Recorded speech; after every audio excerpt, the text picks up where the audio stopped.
Damn right. All right. And moving into the NBA, talking about a player who has been the talk of the league across the last couple months for a couple of reasons. One, obviously, for all of the hype that he's gotten, for being the number one pick in the draft, for being the type of prospect that people have said we haven't seen since LeBron, and For being tall as hell. And then also for the reason of getting into an encounter with Britney Spears, which is a little bit on the weird side.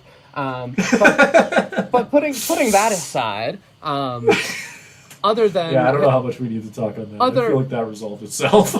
Other than his encounter with famous celebrities, which sounds like a headline you could have pulled from the Let's hope that starts and ends now in his career. Yeah, let's hope he has no more encounters with Britney Spears in his career. But putting that to the side, he did do more than that in the last week, and he had his debut in a Spurs uniform over in the Summer League, and he played 2 games before he was eventually shelved. Simon, I know you watched a little bit of that. What do you think of Wembanyama's overall performance over the first 2 games of his, NBA career? Not fully. Well, I have a bit of a bone. Yeah, I have a bit of a bone to pick with him because, he knew when I was watching, man. He knew what I said about him in that first week of this podcast. He knew. Because you know what he did? I watched that first week, and he shit the bed. And he didn't show up for me. I was like, you know what? I'm not going to watch the second game. I don't care. He's not there yet. And then he went off. He was like, you know what? He's not watching anymore, and I know it. So you know what? Screw you, Wembanyama. I know you're watching. I know. I know you're watching. Look me in the fucking eyes. I didn't swear. Look me in the eyes. You better show up next time I watch. But other than that, yeah, it was okay game. Yeah. I think you just have a lot of responsibility now for the career of one of the brightest young stars that this league could potentially ever see. It's all on you. He cares. He knows. Yeah. Oh, he definitely does. Yeah. But okay, we can, all jokes aside, we can get into the game. And like you said, I watched the first game. Overall, I could see it. I could see, and we spoke a bit before this segment, just on what I kind of saw and all that.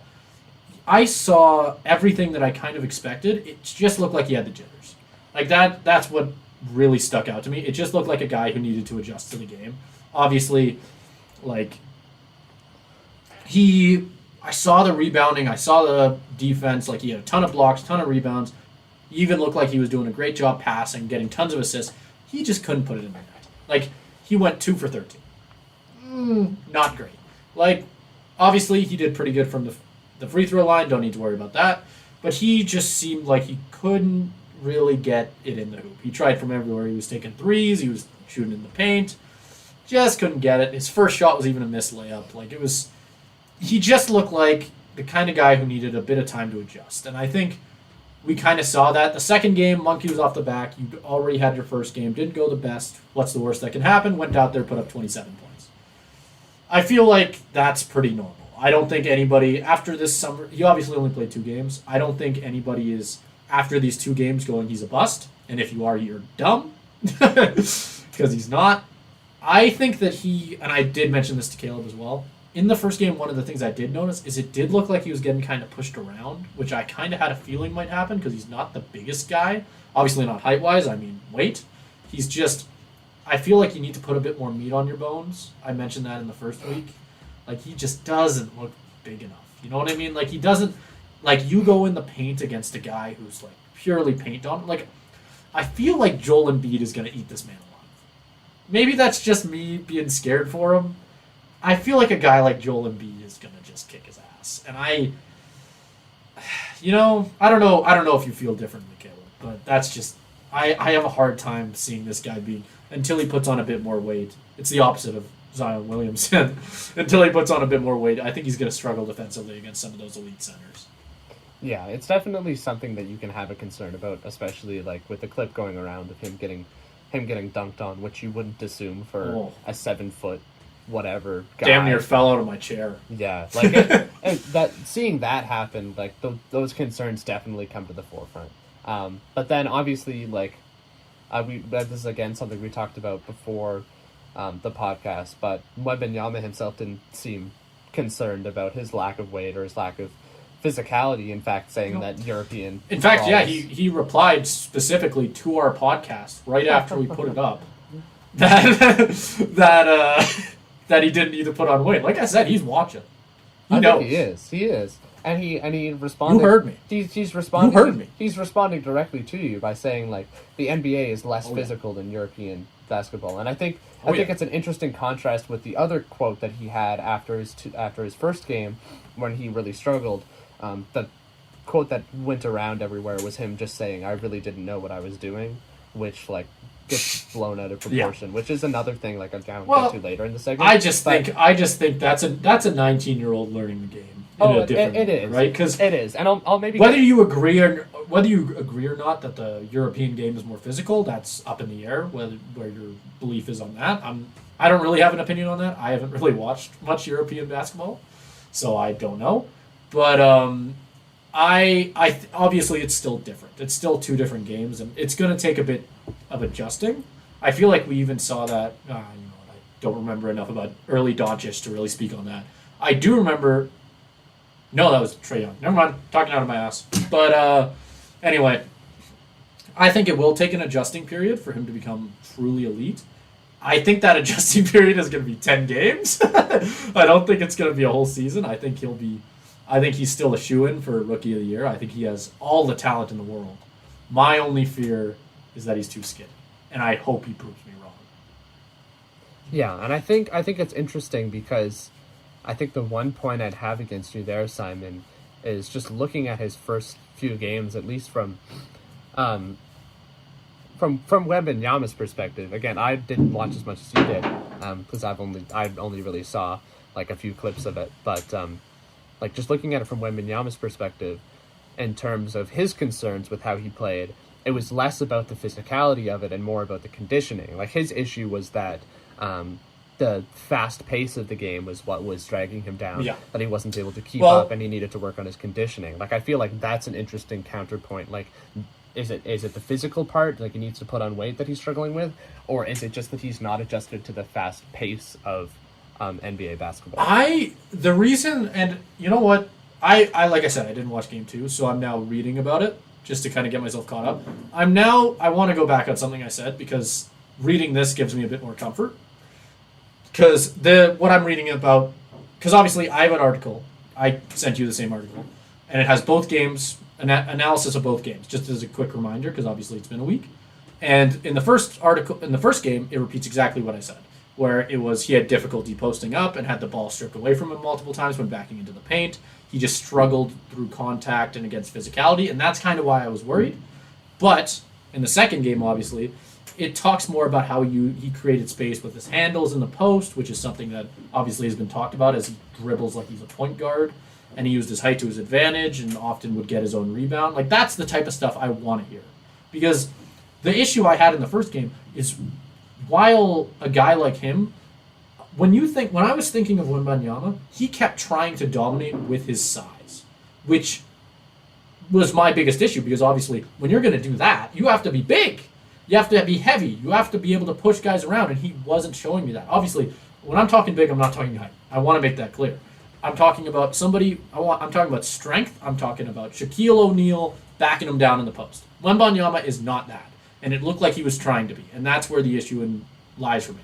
Hearing that he was able to use his abilities and skill in the paint, like successfully, makes me feel a bit more comfortable. But I still feel like you can only get so far with that, especially against the elite defenders in the league. I feel like you have to have that strength as well to push those defenders around. Maybe I hope he proves me wrong. I want to make it clear, I want this guy to succeed, unless he keeps making me look dumb on the podcast. Then I want him to fail. But otherwise, I want him to succeed because he is an awesome player to watch. Yeah. Like, he was, even though he struggled in that first game, I was kind of just in awe. I could tell I was watching something incredible about to happen. You know what I mean? Yeah. Like, you could really feel it. It was like in the atmosphere. Yeah, and I do think that it is important to frame this whole conversation in like in context, just around the hype that he's gotten, and I think it's different for someone like Wembanyama versus someone like LeBron in terms of how they're coming up. Whereas Wembanyama, like the focus with the social media and like you're getting constant updates of how he's doing moment by moment. Like he doesn't have time to grow. In this kind of climate. He gets dunked on once and it's all over the internet. Everybody on Earth has seen it. And like there's so many like because I follow a lot of different sports like Bleacher Report, Sports Illustrated, like all of these different, and every single one is just a picture of Wembanyama with the quote, "Honestly, I didn't know what I was doing." Like there's like that is such a like highlightable quote that can just go everywhere, and now it makes it seem like he is like a complete bust right out of the gate. Like that is just so like I don't know. It doesn't give the young star a chance to grow, and the fact, like, I even think if he did a similar or even worse performance in the second Summer League game, like, why do we care? Why do we worry?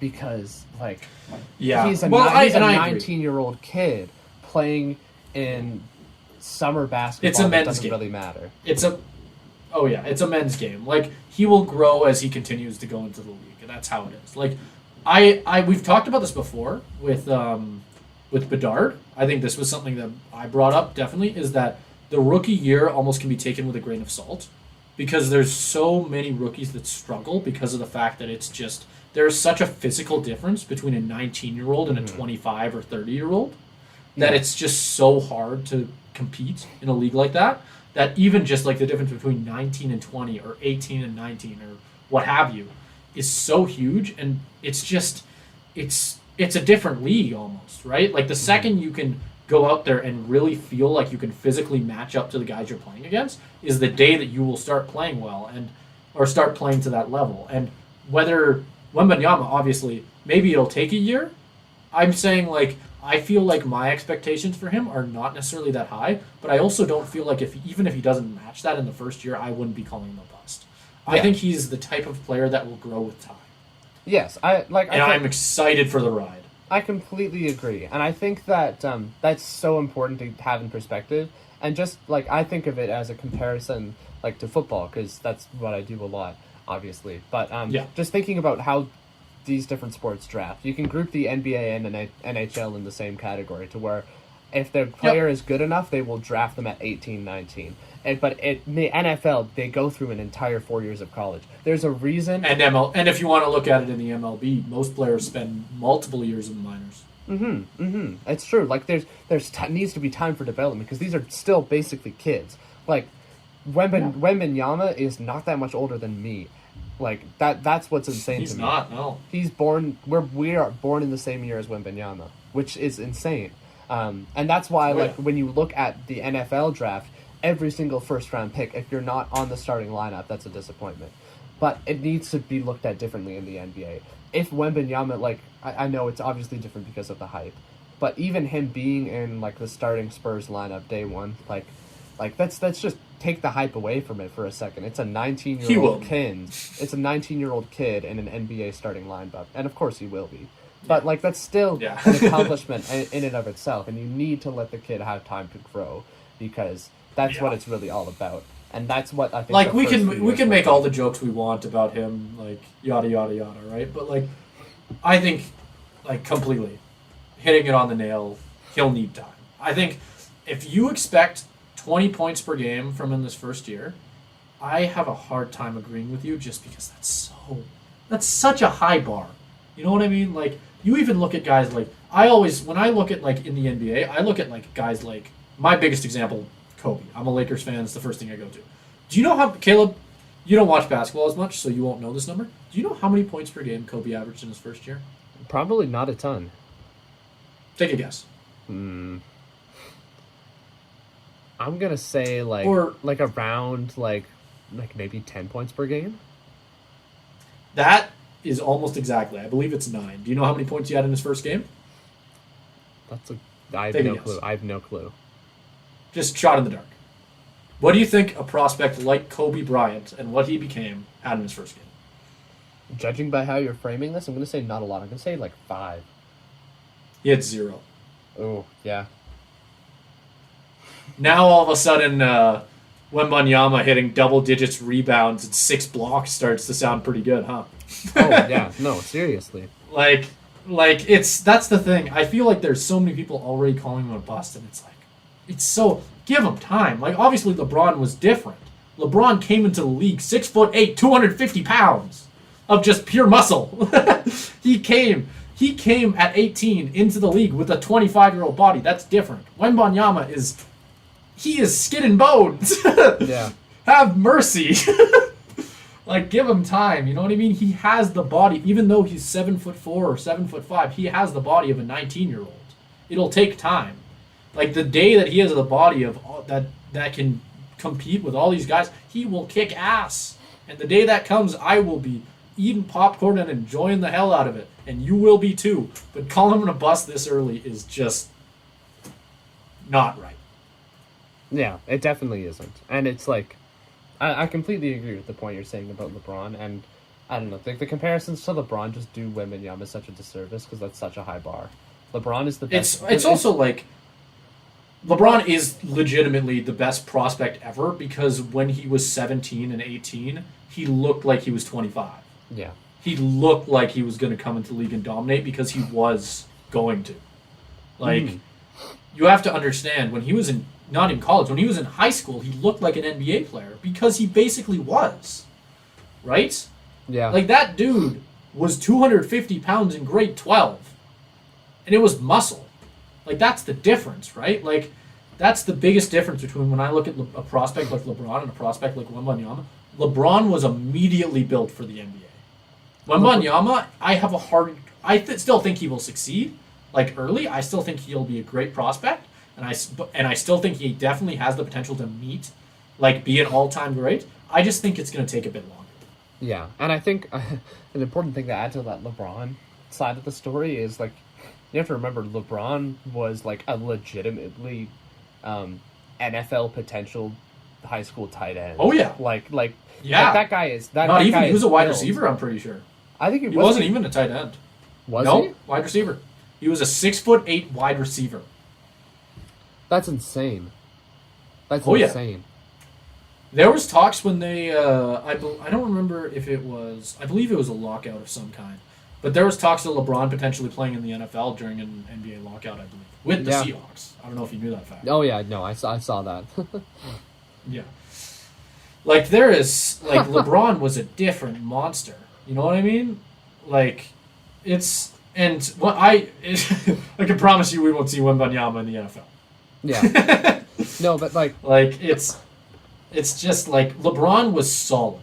Like, he was NFL solid. You know what I mean? Like, and that's Wembanyama, we're gonna have a hard time getting there. LeBron is like a freak in that way. Wembanyama is a freak in a different way, but in a way that needs a little bit more refining for the NFL. Or for the NBA, sorry, I'm getting my sports confused now. I'd also argue it would take a bit more refining for the NFL. This is true. I'm sorry, I'm getting off the rails now, but I found a quote. I don't know who said this, but I'm reading an article about LeBron's high school football, and apparently one scout compared. I feel like I already know the quote you're going to say, actually. Compared him to a taller, slower version of Randy Moss. That is the quote everyone says. Yep, I've heard that one 1,000 times. I have never heard that. That's insane. Have you not? No, I've never heard that. Well, think about it. 6'8". Yeah. It's not like he's slow. Yeah. Oh, yeah. Oh, I guess. I'm seeing the actual, like, the original source of it now, like the newspaper clipping. Yeah, the one number one football prospect in Ohio. Yep. Oh yeah, LeBron was that guy. Like 60 passes. I mean, if you want to go down that rabbit hole, we can go down that rabbit hole another time. But like, LeBron really, really was that guy. He could have played in any sport and dominated. Yeah. Right? Like, put LeBron in bowling for his whole career, you would have seen the bowling goat. No more strikes ever. Baseball, I'm sure he'd figure it out. Like, he just was that type of athlete. LeBron, like, there is absolutely... I feel like we could go on and on about that. And it's just... The overall final thesis, it's just not fair. Like, it's not fair to make that comparison. It's a solid, like, absolute beast of a man versus a guy who's the only reason that he's seen as the same kind of prospect as LeBron is because he's 7'5". Yeah, yeah. Like, he has it all. Like, I'm not trying to bring him down by saying that. I'm just saying it's not fair. Mm-hmm. No, that's true. It's just not a fair comparison, and I think that's the biggest takeaway to make from the summer league games, because it's the only takeaway you really can have from any sort of preseason. It's the biggest take from him as a prospect. I feel like we could have said that before the summer league games. Yeah, you probably could. These games, as much as it is an interesting look into what, like, it's the first time seeing him in a Spurs jersey, it's the first time seeing him in NBA action, you still can't draw, you really can't draw anything from it. It's technically not even his first game. It's a preseason, basically, right? Oh, like yeah. You're like still playing against prospects. Mm-hmm. We still have probably, like, pretty close to months away from seeing Wembanyama in action. Like a month-ish. Like, you know what I mean? It's just, it's all too early. We'll talk about it when it all gets.